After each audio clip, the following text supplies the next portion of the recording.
Kalau aku lihat nih bedanya fotografer pemula sama yang senior dengan skill level yang sama atau potensi yang sama. Jadi kalau pemula tuh misalnya dari 10 foto ya 1 atau 2 foto yang kelihatan karakternya. Yeah. Tapi begitu dia berpengalaman fotonya makin istilahnya mateng karena secara full session dia fotonya ya karakter dia kelihatan semua gitu. Stabil Jadi, tuh ya semuanya. Stabil. Jadi Ya. kestabilan ini sebetulnya mungkin terlihat perbedaannya di situ. Kestabilan foto karakter dari fotografer ini keluar atau enggaknya itu kayak gimana. Kuncinya sebenarnya satu, enjoy bikinnya. Jadi aku ngerasa kebanyakan fotografer itu ngerasa wah gue wajib nih ngikutin zaman, gue harus bikin reels, gue harus bikin konten. Jadi kan beban gitu. Tapi gue emang hobi, emang suka. Oh, oke. Jadi kan lu juga ada kan Instagram yang khusus untuk reels atau apa kan ngerjainnya idealis lah itulah. Itu kan happy ngerjainnya. Jadi gue juga treat hal yang sama. Gue pingin menceritakan brand gue gimana sih, apa sudut pandang yang mana, seru-seruannya pas motret gimana. Jadi sebenarnya lebih sudut pandang happy pas bikinnya. Jadi nggak ngerasain ini beban. Jadi untuk melakukannya hampir tiap hari nggak masalah gitu. Nah, Aku shifting energi gitu. Energi yang aku mau kuras di mana? Di bikin konten di social media dengan mengajar. Itu cara aku memarketkan diri gitu. Oke. ya sebenarnya banyak cara. Oke. Nah, buat kalau misalnya untuk dari sisi style ya, selama Aku lu dikorek terus nih kayaknya. selama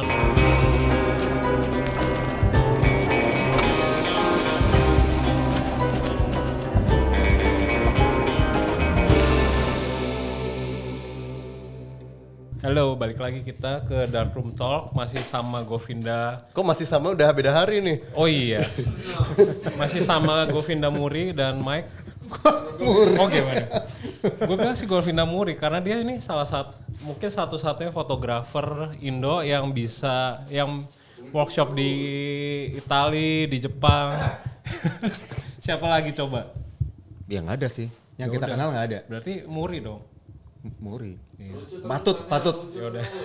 Patut masuk Nggak, Muri. Oke, jadi sebenarnya kali ini tuh kita mau ngobrolin tentang traveling sih.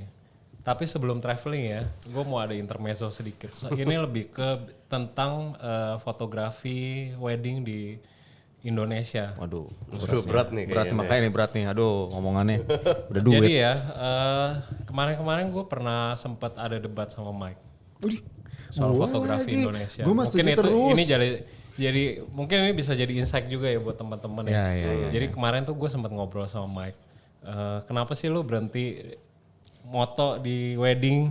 Nah, tuh Oh Mike, iya Mike. Nah, lu belum tahu juga kan kenapa? jenuh nggak? Atau sakit hati? Jadi Dua-duanya. ya mungkin dua-duanya ya. Dua-duanya. Jadi mungkin yang gua tangkap ya, jadi Mike bilang itu fotografi di wedding itu bilangnya apa ya, stuck. Ya stagnan.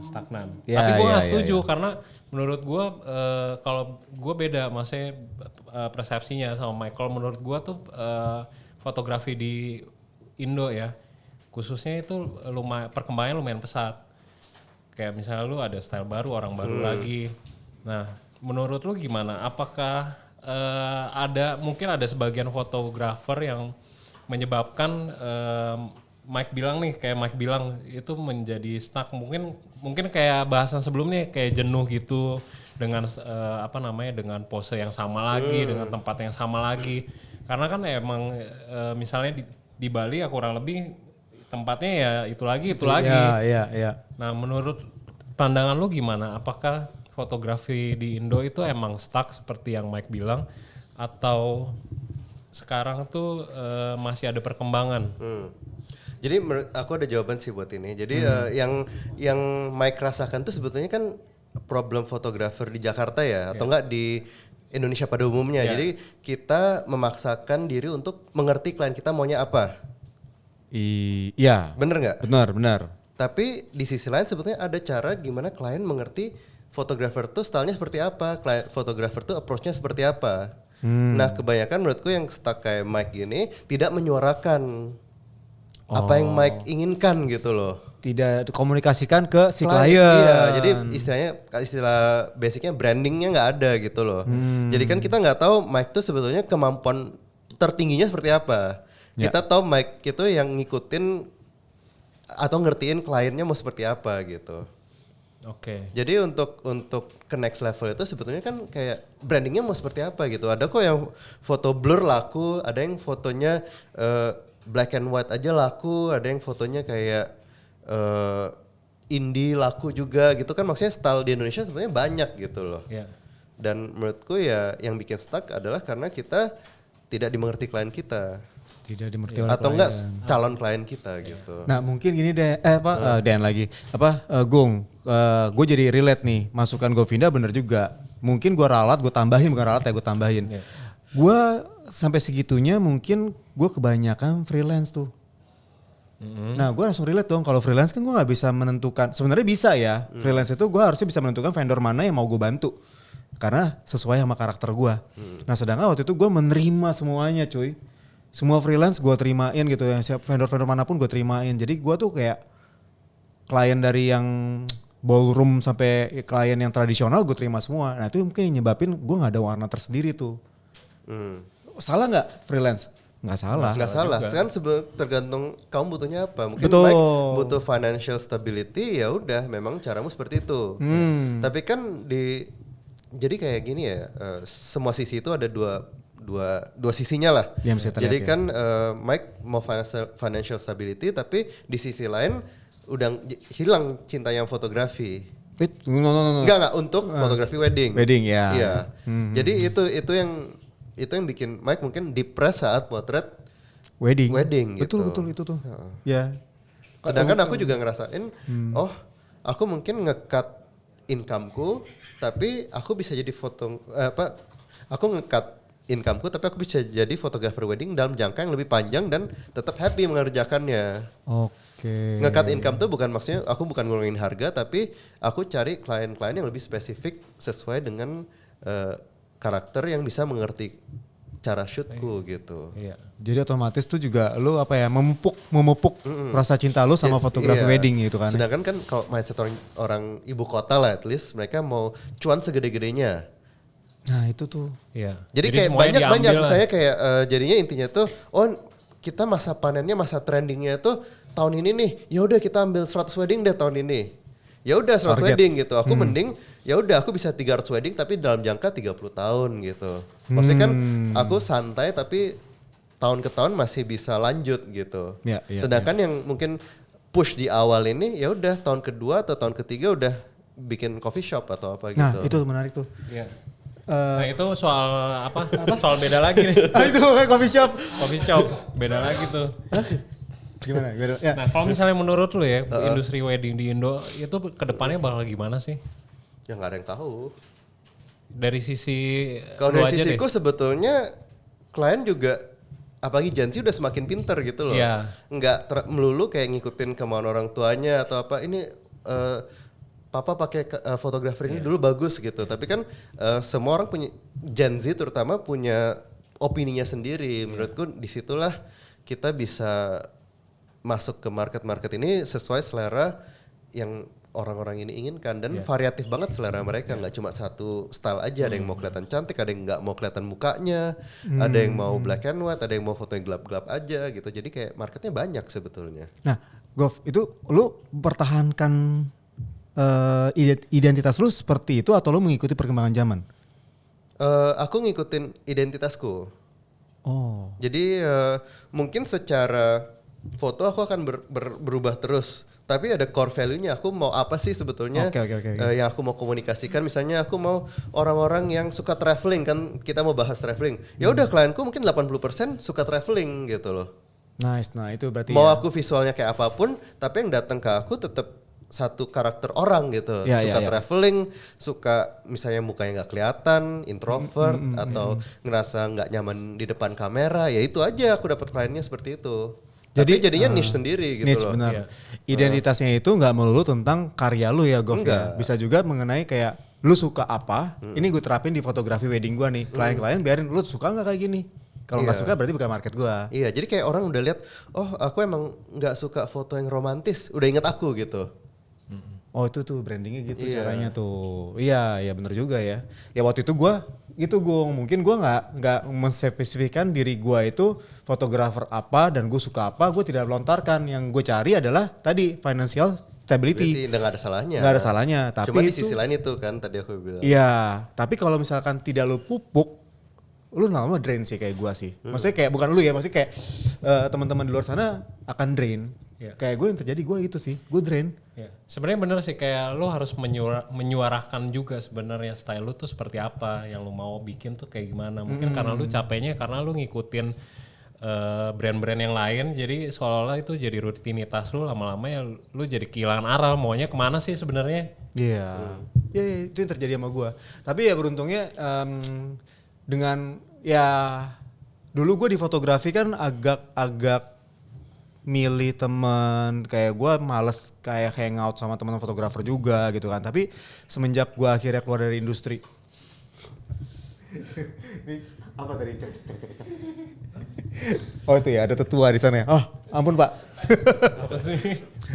Tapi maksudnya salah sih gue waktu itu. Makanya gue tuh kayak pengembangan diri gue juga kurang. Tapi beruntungnya ketika gue keluar, gue menemukan industri lainnya, gue belajar banyak self development. Buntutnya karena rasa cinta gue di fotografi, ketika Agung kasih kesempatan gue balik lagi nih. Tapi medianya bukan sebagai pengkreator, tapi lebih ke arah sharing. Nggak ada salah dong. Ya nggak apa-apa. Toh kan akhirnya gue balik lagi ke Iya. dunia fotografi. Iya nggak? Boleh. Tapi bukan sebagai kreator ya. Iya.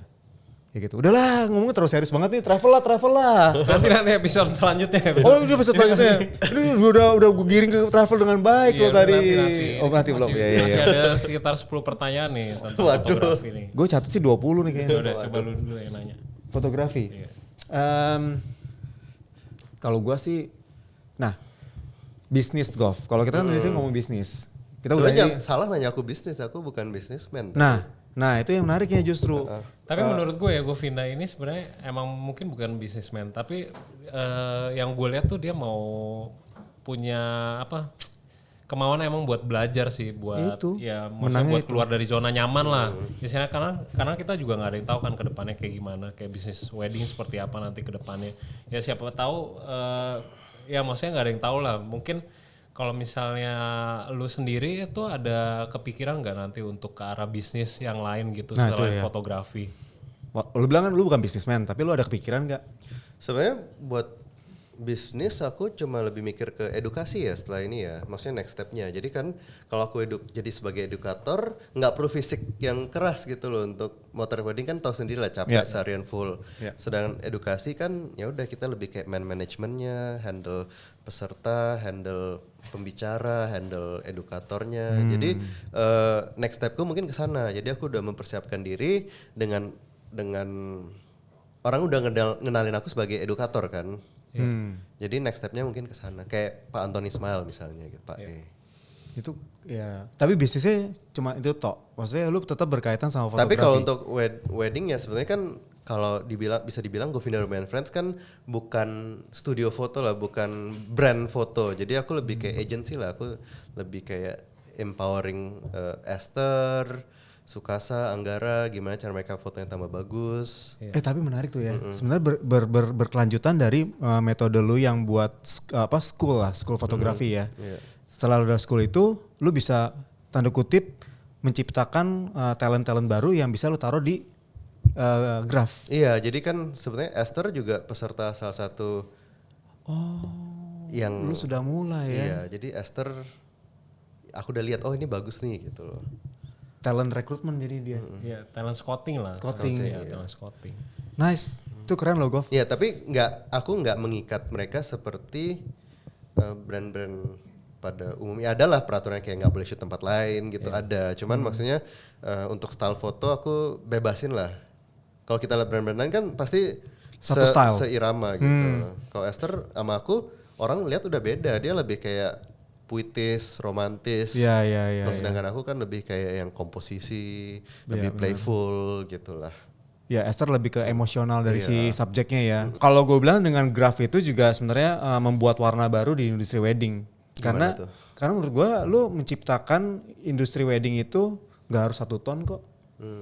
Lu punya agency yang orang-orang bisa memilih gitu Iya, kan. iya, iya. Lu mau karakter seperti apa? Lu sifatnya adalah konsultan, bener gak Gov? Bener, jadi Ya kayak kan? pas masuk kita milih mau yang seperti apa. Kita beber ini ada si Esther nih stylenya seperti ini, ada Anggara yang lebih jurnalis.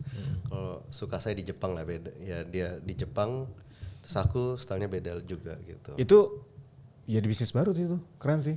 Ya. Bukan udah ada ya? Enggak ada ya? Kayak Nggak tahu, gue Ya, nggak pernah sebenarnya dengar. sebenarnya sih emang di bisnis fotografi ya kurang lebih basicnya ya seperti itu. Makanya ada by team, ada by Nah ini aku juga siapa. ngomongin by team sama enggak gitu. Aku kebetulan nggak memakai istilah by team karena apa ya kayak kredibilitasnya nggak bisa dipertanggungjawabkan. Ini tim yang mana nih? Siapa fotografernya nih? Ya. Oke. Jadi aku pribadi lebih prefer nama. Jadi kalau emang gagal atau apa ada apa-apa kita bisa survei langsung, kita bisa kayak memperbaiki langsung dengan orang itu gitu loh. Sedangkan tim kan ya luas gitu, tim itu apa sih sebetulnya. Ya.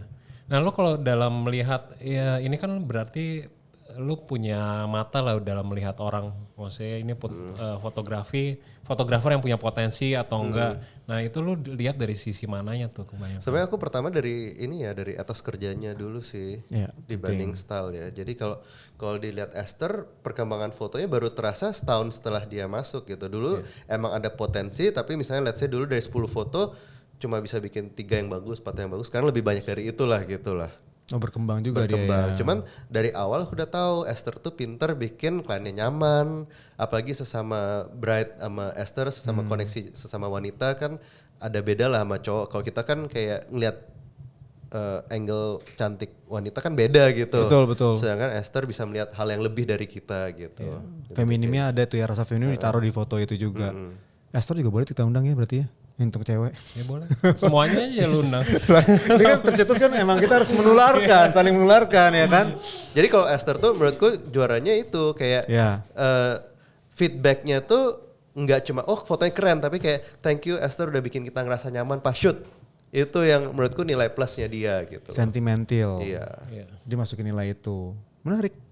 Tapi itu, nah Gov mau tanya dong, ketika lu berhasil, kan lu membimbing lah istilahnya kan. Esther emang udah kelihatan bakatnya lah waktu pas hunting kapan tuh Gov di Binus. Udah lama udah kelihatan tuh ya, udah lama kan tuh udah kelihatan bakat Esther. Gue juga ngeliat, ini bagus nih orang nih. Nah cuman kan pasti ada sentuhan finishing touch dari lu kan ya, pasti. Ada dikit aja. Tapi ketika dia berjoin di Graph dan akhirnya dia berhasil improvement dirinya, feeling lu gimana? Gue nanya feeling lagi nih kalau sama lu nih. Feeling lu gimana? Feeling ya happy aja sih. Happy ya? Iya soalnya ngeliat gimana ya kalau kita ngajar seseorang terus ngeliat berkembang kan pasti ada kebanggaan tersendiri lah gitu. Melebihi apapun tuh ya Gov ya? Sebenarnya lebih happy kalau klien happy sih. Kalian happy. Iya lah, pasti lah. Nggak bisa kalau klien hire Esther terus kliennya happy itu lebih kayak wah bener nih gitu loh. Aku Double happy-nya, iya, double kayak, happiness. bener nih kayak Esther kerjanya bener, aku juga happy lah gitu. Ya nice, bagus. Ya udah berapa cabang Graph ini? Maksudnya udah ada berapa fotografer yang join Jadi ke Graph? kita ada di luar aku 3 fotografer, 1 base di Jepang sama 1 videografer baru masuk. Oh jadi sudah ada 4 orang total ya? Kayak calon nanti nambah 1 lagi Jakarta ya? Oh gitu ya. Huruf depannya C katanya ya? Huruf belakangnya Jonathan. Gak usah pura-pura nyapu, gak usah pura-pura ngelap. Udah gak nyampe. Ya. Tapi gini maksudnya aku nyari ya lagi-lagi nggak business minded lah. Aku nggak mencoba untuk jualin mereka kenceng juga gitu. Jadi mereka tuh aku tanya, kamu mau berapa klien sebulan? Ini nih. Dan kebanyakan bilang, oh aku seminggu maksimal 1 deh, 2 juga kalau nggak capek gitu. Iya. Oke. Jadi sedangkan kalau brand lain aku lihat dipaksain gitu loh, back to back dihajar aja gitu. Itu yang nyebabin banyak akhirnya melepas diri. Iya, melepas diri juga salah satu. Iya kan, melepas diri karena tidak nyaman.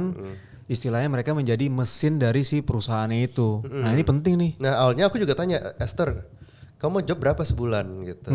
Balikin ke mereka. Iya, dia maunya berapa? Oke, kita coba match itu. Terus mau back to back nggak?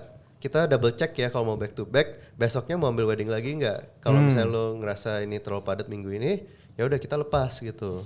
Jadi aku lebih kayak gitu ke Esther. Oke. Govina ini kan yang kita tahu kan sebagai dari fotografer yang lumayan aktif lah di sosial media. Lu bikin konten YouTube, bikin konten Instagram. Nah itu lu pernah gak sih lu burn out dalam buat konten karena lu kan harus fokus di tim lu juga, harus fokus di kerjaan lu juga.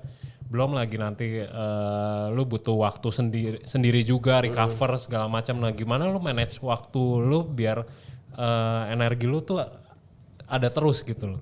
Sustain. Kuncinya sebenarnya satu, enjoy bikinnya. Jadi aku ngerasa kebanyakan fotografer itu ngerasa, wah gue wajib nih ngikutin zaman, gue harus bikin reels, gue harus bikin konten. Jadi kan beban gitu. Tapi gue emang hobi, emang suka. Oh, oke. Jadi kan lu juga ada kan Instagram yang khusus untuk reels atau apa, kan ngerjainnya idealis lah itulah. Itu kan happy ngerjainnya. Jadi gue juga treat hal yang sama. Gue pingin menceritakan brand gue gimana sih, apa sudut pandang yang mana, seru-seruannya pas motret gimana. Jadi sebenarnya lebih sudut pandang happy pas bikinnya. Jadi nggak ngerasa ini beban. Jadi untuk melakukannya hampir tiap hari nggak masalah gitu. Nah ini masih berkaitan nih. Kalau misalnya soal konten itu berarti konten kreator lah ya. Menurut lu itu fotografer zaman sekarang penting nggak jadi konten kreator? Apa soalnya kan beda nih zaman dulu sama zaman sekarang. Zaman dulu kan lebih banyak fotografer yang benar-benar fokus sama karyanya lah ya. Nah kalau sekarang kan mereka dengan adanya zaman Instagram, TikTok segala macam itu menurut gue kadang-kadang orang yang lebih aktif tuh lebih dilihat sama orang gitu, sama klien, sama siapapun lah yang ujung-ujungnya jadi pekerjaan nanti ya. Menurut lo penting nggak buat fotografer zaman sekarang nih buat aktif gitu di sosial media? Sebenarnya sosial media ini salah satu dari media marketing yang banyak di dunia ini gitu kan. Jadi kalau dari zaman dulu mungkin ekuivalen terkenal di sosmed tuh sering masuk majalah, sering masuk berita. Pasti fotografer yang sering masuk media ini orang ada rasa ingin, oh aku mau sama fotografer ini karena dia terkenal atau karena dia fotonya seperti apa. Itu pasti ada perasaan seperti itu. Nah social media juga kalau misalnya kita lihat, oh fotografer followernya banyak atau apa, itu juga ada feeling yang sama. Ya. Tapi ada juga fotografer yang pinter jualan under the radar gitu loh. Jadi kayak koneksi dengan WO kah, dengan MUA, pinter ngajak membangun relasi bersama. Jadi strateginya ada banyak nih. Dan menurutku kalau aku emang nggak terlalu nyaman atau bukan nyaman sih, nggak terlalu terbiasa lah untuk bernetworking karena aku bukan orang Jakarta gitu lah. Sedangkan kalau di Jakarta mungkin udah dari lulus kuliah udah diajarkan untuk networking satu sama lain gitu kan. Bener gak? Iya, sebenarnya banyak cara lah. Bener sih. Iya. Dari sejak kampus kayak masalah udah diajarin gitu kan. Sedangkan aku di UKM. Bali mau networking sama siapa gitu. Ya pikiranku dulu seperti itu. Jadi aku shifting energi gitu. Energi yang aku mau kuras di mana? Di bikin konten di social media dengan mengajar. Itu cara aku memarketkan diri gitu. Iya, sebenarnya banyak cara. Oke. Nah, buat kalau misalnya untuk dari sisi style ya, selama Aku dikorek terus nih kayaknya. selama lu pokoknya korek terus. Jangan kasih lepas. Pokoknya selama lu pengalaman lu selama belasan tahun motret nih ya, lu ada gak berasa kayak ada perubahan nih dari style lu? Misalnya dari awal tuh stylenya seperti ini, sekarang tuh stylenya seperti apa? Nah dari sisi lu itu ada yang lu berasa, ada pembelajaran yang bikin mungkin style atau karakter lu berubah gak? Atau menurut lu core-nya tetap sama, tapi cara fotonya aja yang beda? Sebetulnya kalau aku lihat nih bedanya fotografer pemula sama yang senior dengan skill level yang sama atau potensi yang sama. Jadi kalau pemula tuh misalnya dari 10 foto ya 1 atau 2 foto yang kelihatan karakternya. Tapi begitu dia berpengalaman fotonya makin istilahnya mateng karena secara full session dia fotonya ya karakter dia kelihatan semua gitu. Stabil tuh ya semuanya. Stabil. Jadi kestabilan ini sebetulnya mungkin terlihat perbedaannya di situ. Kestabilan foto karakter dari fotografer ini keluar atau enggaknya itu kayak gimana? Ya berarti proses selama belasan tahun juga pengaruh juga lah ya sama Jadi core-nya mungkin lebih kematangan. iya, core-nya mungkin dari awal sama gitu. Tapi Core-nya sama, tapi lebih mateng. Iya, lebih mateng aja ke belakangnya gitu. Nah gue yang menarik kalau gue itu kan masalah teknis dari si fotografinya. Kalau gue mau ngorek lebih ke arah mindsetnya. Mindset lu yang dulu sama sekarang yang paling membedakan, yang paling terasa beda tuh dari lu tuh apa? Kalau dulu sih gue ngerasa semua harus gue foto. Oke. Tapi kalau sekarang gue udah tahu kayaknya lebih bisa lebih memilih shot. Jadi gue tahu kalau kayak gini untuk dijadikan story masuk nih foto-foto seperti ini kayak nggak usah gue ambil juga nggak nyadar gitu orang gitu loh. Jadi lebih kayak itu. Jadi pemilihan decision making pas di lapangan itu yang membedakan aku sih gitu. Jadi lu sekarang lebih kayak ada pemetaannya ya, udah lebih rapi.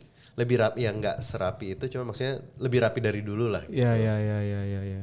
Oh berarti oke. Ya sih zaman dulu sih kalau kita masih pemula kan lu foto semua ya Gung. Lu iya nggak sih Gung? Lebih ngotot lah zaman dulu lebih ya. ngotot. Iya harus dapat. Kalau sekarang udah kayak enggak ya? Apa karena jangan-jangan bertambah umur jadi makin tambah nggak ngoyo ya? Hah? Hah? Ya kurang lebih Denger nggak? kalau kata Teddy Tadi siapa? Teddy Tio. Ini kok nggak ada kameranya? Mono.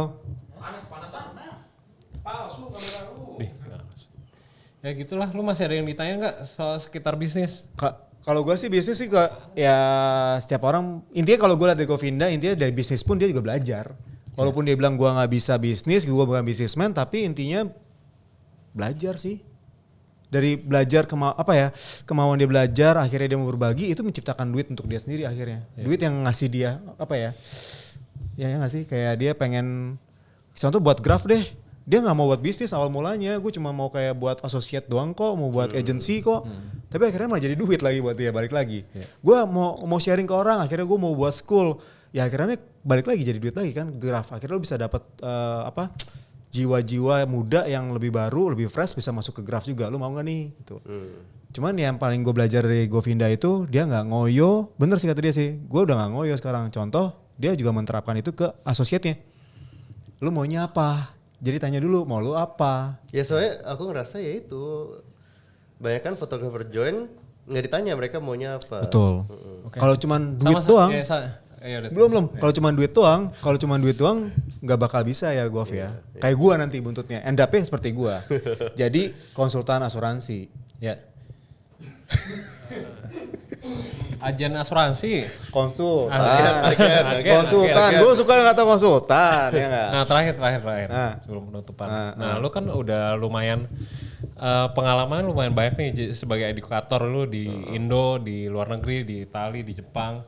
Nah kalau misalnya lu lihat dari sisi edukasi nih ya, buat fotografer di Jepang, di Itali sama di Indo itu bedanya apa sih buat yang maksudnya yang datang ke workshop lu?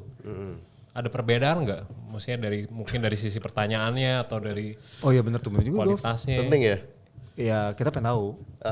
Kalau di Indo sih kebanyakan sama kayak pertanyaan yang tau lah. Ya. Apalah. Kayak pertanyaan Mike lah ya kurang lebih. Salah gua apa? Enggak, kebanyakan kayak motornya pakai alat apa sih? Iya. Atau enggak Gimana cara directnya gimana? Sebenarnya semua pengen tahu sih directnya gimana. Cuman lebih ke alat, lebih ke teknis kebanyakan pertanyaannya. Sedangkan ini lagi jualan kamera nih kayaknya. Sedangkan kalau kayak di Jepang lebih ke filosofinya kayak kalau kamu dikasih skenario ini apa sih yang kamu lakukan gitu. Jadi pertanyaan seperti itu. Keren ya. Itu keren loh Gov. Iya, Perlu kita bahas. Kalau di Eropa gimana? Eropa kan kemarin nggak Q&A, aku satu arah. Tapi kalau dari Tapi karya lo ada sesi foto gak sama mereka? Di Eropa nggak ada. kan cuma Cuma orang Eropa kayak kaget aja ternyata foto bisa sekreatif itu ya gitu loh. Iya. Jadi mereka tuh Mungkin ada perbedaan culture gak sih? culture-nya mereka selalu posenya mirip gitu, kayak pelukan, jalan pegang tangan, tapi cuma beda komposisi aja gitu biasanya. Tapi untuk yang kalau di Indonesia kan sekarang udah lebih banyak tuh yang lebih kreatif lah, lebih kayak ada konseptual apa-apa. Di Eropa belum nyampe kayaknya. Konseptual yang mana nih? Apakah yang kayak street fotografi dicampurin kan? Karena Bukan yang lebih kayak stylist Ya, gitu. kayak editorial gitu. Kalau di sana editorialnya sebatas kayak gaya-gaya folk gitu loh, kayak pakai dress, fokus ke dressnya aja. Kalau sini kan udah bangun set lah, bangun apalah gitu loh untuk foto prewedding kan. Iya betul. Oh iya benar juga sih kalau Karena ngomong. mereka di sana juga lu nggak usah bangun set juga udah bagus. Udah ya bagus, sebenarnya. castle-nya udah bagus. Mana? Karena di sini kita nggak ada yang bagus aja Enggak, sebenarnya. tapi di Indo justru menurut gue dengan kekurangan yang ada malah jadi menurut gue itu menjadi uniknya, bener nggak? Kayak tadi Govina bilang di awal tuh yang di episode sebelumnya. Ya mungkin jadi karena kekurangan Yang dari ada. sisi yang ada jadi lebih kreatif Kreatif, mungkin ya. nah. Bisa jadi. Coba kalau orang-orang bule kesini, bingung dia foto. Ya, Gue foto mungkin apa kalau di sini? misalnya lu foto di Jepang atau di Italia ya lu keluar jalan juga sebenarnya udah bagus. Udah bagus. Iya, rapi kan. Iya udah rapi. Makanya Coba kita- kalau di Jakarta lu keluar jalanan. Rata-rata kalau iya sih ya. Kalau rata-rata kalau fotografer Indonesia pergi ke luar negeri, mereka pasti menjadi rabies coy. Apa tuh?